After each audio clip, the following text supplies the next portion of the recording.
நடிகரும் அதே போல் உடல் அழகில் மிகப்பெரிய அளவில் எல்லோரையும் கவர்ந்த பிரபலமான வரீந்தர் குமார் அவர்கள் இப்போ காலமாக இருக்கக்கூடிய செய்தி மிகப்பெரிய அளவில் ரொம்பவே சோகத்தை ஏற்படுத்தியிருக்குது.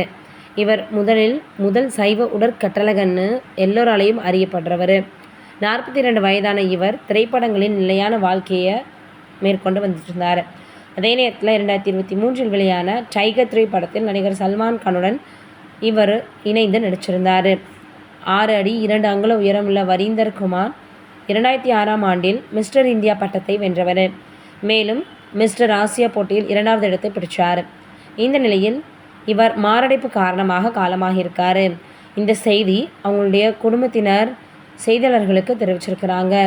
இதே போல் தோள்பட்டை வலி ஏற்பட்டதால் சிகிச்சைக்காக நடிகர் அமிர்தசரஸில் இருக்கக்கூடிய ஒரு தனியார் மருத்துவமனைக்கு அழைத்துட்டு போகப்பட்டிருக்காரு. அந்த நிலைய என்ன இருக்குது அப்படின்னா, குமாரின் முகாமையாளர் யத்வீந்தர் சிங் தெரிவிச்சிருக்கிறாரு. மாலையில் ஹாஸ்பிட்டலில் அவருக்கு மாரடைப்பு ஏற்பட்டதாக அவங்களுடைய குடும்ப உறுப்பினர்கள் செய்தியாளர்களிடம் தெரிவிச்சிருக்கிறாங்க.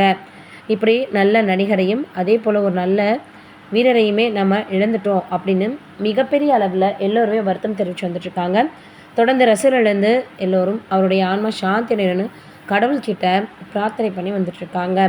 சில நேரங்களில் சில விஷயங்கள் நம்ம எதிர்பாராத வகையில் நடக்கும். அப்படி தான் இப்போ இந்த ஒரு விஷயமும் நடந்திருக்கு.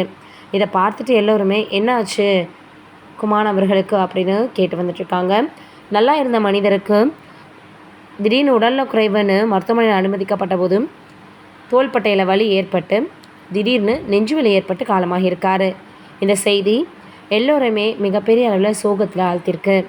நம்மளுடைய சார்பாக அவரினுடைய ஆன்மா சாந்தி அடையணும் அப்படின்னு சொல்லி கடவுள்கிட்ட வேண்டிக்கலாம். நீங்கள் என்ன நினைக்கிறீங்க அப்படின்றத மறக்காமல் கீழே இருக்கக்கூடிய கமெண்ட்டில் சொல்லுங்கள்.